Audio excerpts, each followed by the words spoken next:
The Grey, Liam Neeson'ın başrolünde yer aldığı bir hayatta kalma filmidir. Film, izleyiciyi psikolojik bir yolculuğa çıkarır. Ana karakter Atway, Alaska'da bir petrol şirketinde güvenlik görevlisi olarak çalışmaktadır. Bir kaza sonucu, içinde bulunduğu uçak, buzlu bir çölün ortasına düşer. Hayatta kalan bir grup insan, zorlu doğa koşullarına ve vahşi hayvanlara karşı kıyasıya mücadele etmek zorunda kalırlar. Bölgedeki tehlikeli kurtlar tarafından tek tek avlanmaktadırlar. Atway, liderlik rolünü üstlenir ve diğer insanları hayatta tutmak için elinden geleni yapmaya karar verir. Doğa ve vahşi hayvanlar, insanın sınırlarını zorlayan ve sürekli tehdit oluşturan faktörlerdir. Bu filmde, hayatta kalma mücadelesinde insanın, doğaya karşı olan acizliği vurgulanır. Filmdeki kurtlar gerçek kurt değildir. Kurtların hareketlerini ve davranışlarını taklit etmek için özel eğitilmiş köpekler kullanılmıştır. Filmin senaryosu, Ian Mackenzie Jefferson yazdığı kısa hikayeye dayanmaktadır. Hikaye, Alaska'da gerçek bir uçak kazasından ilham alınarak yazılmıştır. Liam Neeson ve diğer oyuncular, eksi derecelerdeki sıcaklıklarda çekim yaptılar ve bu, oyuncular için oldukça zorlu bir deneyim oldu. Film, beklenmedik bir sonla biter ve bu pek çok izleyici tarafından tartışma konusu olmuştur. Film sonunda kahramanımızın akıbeti hakkında net bir açıklama yapılmaz. Bu da izleyiciye hayatta kalmanın, cesaretin ve ölümün anlamı üzerine kendi düşüncelerini oluşturma fırsatı verir. Film kurguya dayalı olsa da, gerçek hayatta kurtların davranışlarına yakın bir temsildir. Gerçek kurtlar genellikle yalnızca aç kaldıklarında insanlara saldırırlar. The Revenant, Alejandro González Iñárritu tarafından yönetilen, Leonardo DiCaprio'nun başrolünde olduğu, tarihi drama ve hayatta kalma temalı bir filmdir. Hugh Glass adında bir tüccar ve kaşifin 1820'lerdeki bir keşif gezisi sırasında hayatta kalma mücadelesini ve intikam arayışını anlatan bu film, 1823 yılında Amerikan topraklarında geçen gerçek bir olaya dayanmaktadır. Hugh, Türk tüccarı ve kaşif olarak bir av partisinin parçasıdır. Bir gün, gruptan ayrılan Hugh, vahşi doğada bir ayı tarafından vahşice saldırıya uğrar ve ağır yaralanır. Diğer grup üyeleri, onun hayatta kalmasının imkansız olduğuna karar verir ve onu orada bırakıp terk ederler. Ancak Hugh, içgüdüleri ve azmiyle hayatta kalmayı başarır. Hayatını tehdit eden her türlü zorluğa karşı verdiği mücadele, intikamını almak ve evine dönebilmek için verdiği çaba filmde derinlemesine işlenmiştir. Film, görsellik, yoğun duygusal derinlik ve doğanın gücünü vurgulayan anlatımıyla sinema severlere unutulmaz bir deneyim sunar. Filmde Leonardo DiCaprio'nun performansı büyük övgü aldı. Aynı şekilde Tom Hardy de kötü adam karakterini başarıyla canlandırarak eleştirmenlerden tam not aldı. The Revenant, en iyi yönetmen, en iyi erkek oyuncu Oscar ödüllerini kazandı. DiCaprio'nun filmdeki rolüyle ilk Oscar'ını kazanması, uzun süre beklenen bir ödül olarak tarihe geçti. Yönetmen, filmdeki dış mekan sahnelerinin gerçekçi bir atmosfer yaratabilmesi için çoğunlukla doğal ışık kullanmayı tercih etti.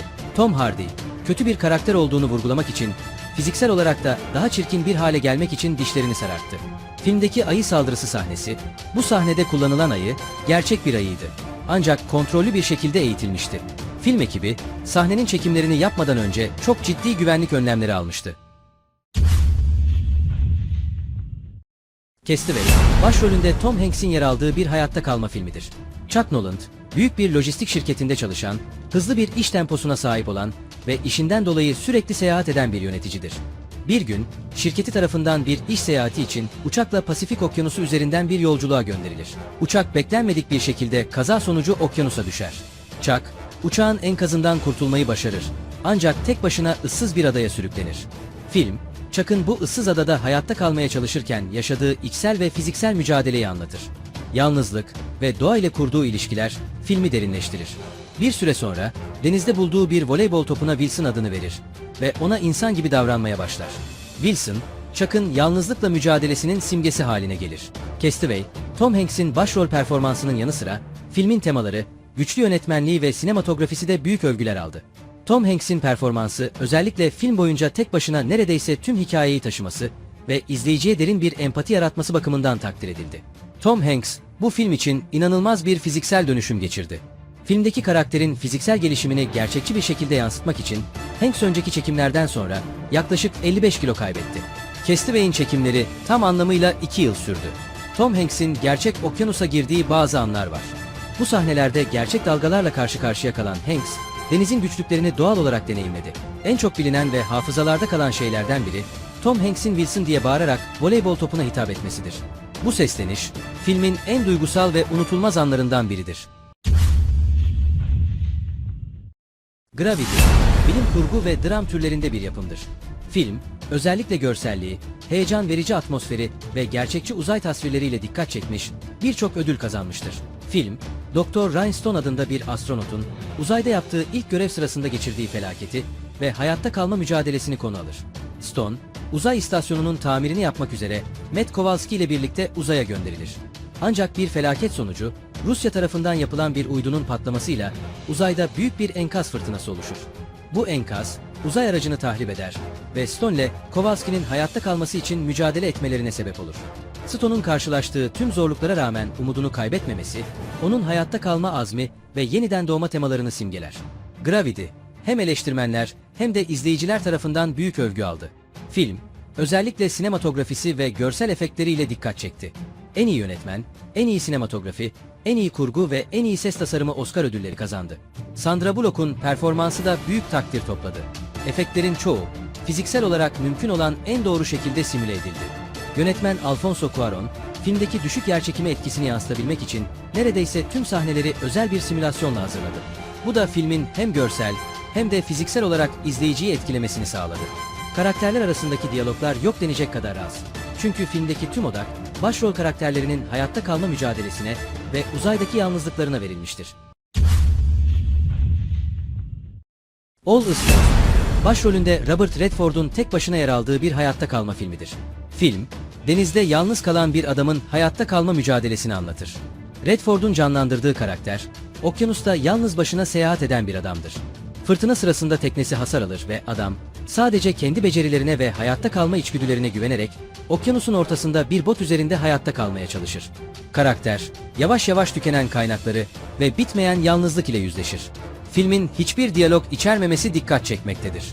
Bu, aynı zamanda izleyiciye, hayatta kalma mücadelesinin zorluklarını, yalnızlık ve umutsuzluk duygularını da daha derinden hissettirir. Ana tema, doğanın zorluklarına karşı insanın hayatta kalma mücadelesidir. Bu mücadele, film boyunca sürekli bir gerilim oluşturur. Bir diğer güçlü tema ise yalnızlık ve umutsuzluktur. Film, eleştirmenler tarafından oldukça beğenilmiştir. Özellikle Robert Redford'un olağanüstü performansı ve filmdeki yoğun gerilim yaratma şekli övülmüştür. Bir başka detay ise filmdeki sahnelerin gerçek okyanusta çekilmiş olmasıdır. Bu film, yoğun bir senaryo ile düşük bütçeyle de büyük bir etki yaratılabileceğini kanıtlamıştır. Eğer derinlikli, az konuşma ve yoğun duygusal içerik barındıran bir yapım arıyorsanız, sona doğru filmi bu anlamda doğru bir tercih olacaktır. Unbroken, Angelina Jolie'nin yönettiği ve Coen kardeşler tarafından senaryosu yazılan, gerçek bir hayatta kalma hikayesini anlatan dramatik bir savaş filmidir. Film, Louis Zamperini'nin gerçek yaşam öyküsüne dayanır. Louis, 1936 yaz olimpiyatlarına katılan ve koşuda hızıyla dikkat çeken bir atletti. Ancak 2. Dünya Savaşı'na katılmak için askere yazıldı ve bir bombardıman uçağında bombardıman timinin bir parçası olarak görev aldı.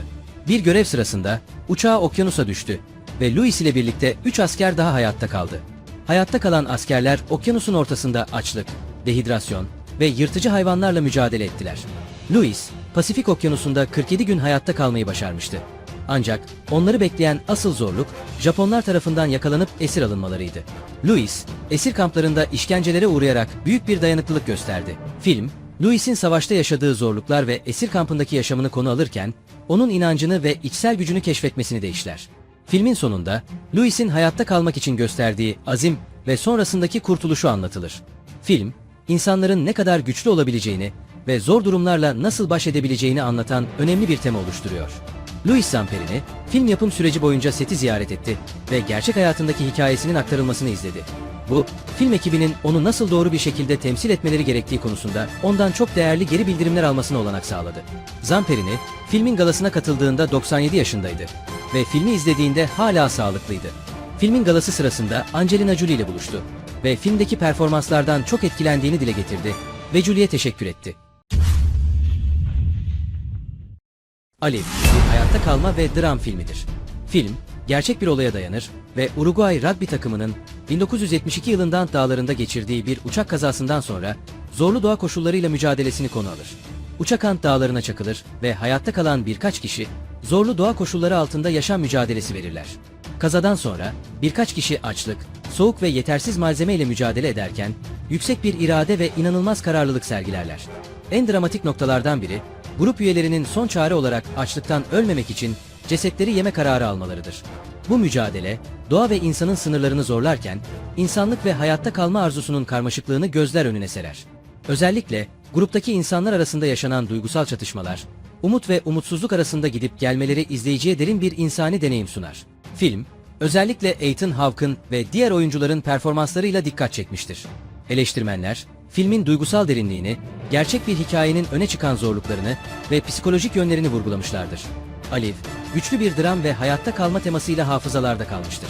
Filmin çekimleri, dağlık bölgelerde ve zorlu doğa koşullarında yapıldı. Gerçek kazanın yaşandığı yerin koşullarını tekrar yaratabilmek için yapılan çekimler son derece zorluydu. Filmin çekimleri, bazı sahnelerde gerçek dağcılık ve zorlu hava koşullarında gerçekleştirildi. Bu da oyuncular için fiziksel ve psikolojik olarak çok zorlayıcı oldu. Into the Wild, Sean Penn tarafından yönetilen ve Jon Krakauer'ın aynı adlı kitabından uyarlanan dramatik bir biyografik filmdir. Film, gerçek bir hikayeye dayanır ve 1990'ların başında genç bir adamın Amerikan kırsalına yaptığı yolculuğu ve toplumsal normlardan kaçışını anlatır. Christopher adlı bir gencin, zengin ve düzenli bir hayatı terk ederek Amerika'nın batısına doğru yalnız bir yolculuğa çıkmasını konu alır. Christopher, ailesinin beklentilerinden ve toplumun dayattığı kurallardan bıkar ve Alex Supertramp adını alarak hayatını keşfetmeye karar verir. Kendini doğaya ve yalnızlığa teslim eden McCandless, yola çıkarak insanlardan ve medeniyetten uzak, özgür bir yaşam arayışına girer. Bu yolculuk sırasında karşılaştığı çeşitli insanlar, ona hayatın farklı yönlerini ve anlamlarını keşfetmesinde yardımcı olur. Yalnız başına bir orman evinde yaşamaya başlar. Ancak McCandless'ın hayatta kalma mücadelesi nihayetinde trajik bir sona yol açar. Filmde özgürlük ve bağımsızlık, doğayla bağlantı, aile ve toplumdan kaçış ve hayatta kalma temaları işlenir. Film, eleştirmenlerden büyük övgü aldı ve özellikle Emil Hirsch'ün performansı takdir edildi. BAFTA en iyi uyarlama senaryo ödülüne aday gösterildi. Film, Alaska'nın zorlu doğasında çekildi ve bazı sahneler gerçek mekanlarda, doğrudan doğa içinde gerçekleştirildi. Ayrıca, McCandless'ın hayatına dair pek çok detay, Jon Krakauer'un yazdığı kitaptan alınarak filme aktarıldı. Emil Hirsch, Christopher McCandless'ı canlandırırken büyük bir fiziksel değişim yaşadı ve filmdeki performansı için 15 kilo verdi ve birkaç ay boyunca doğada yaşamayı deneyimledi.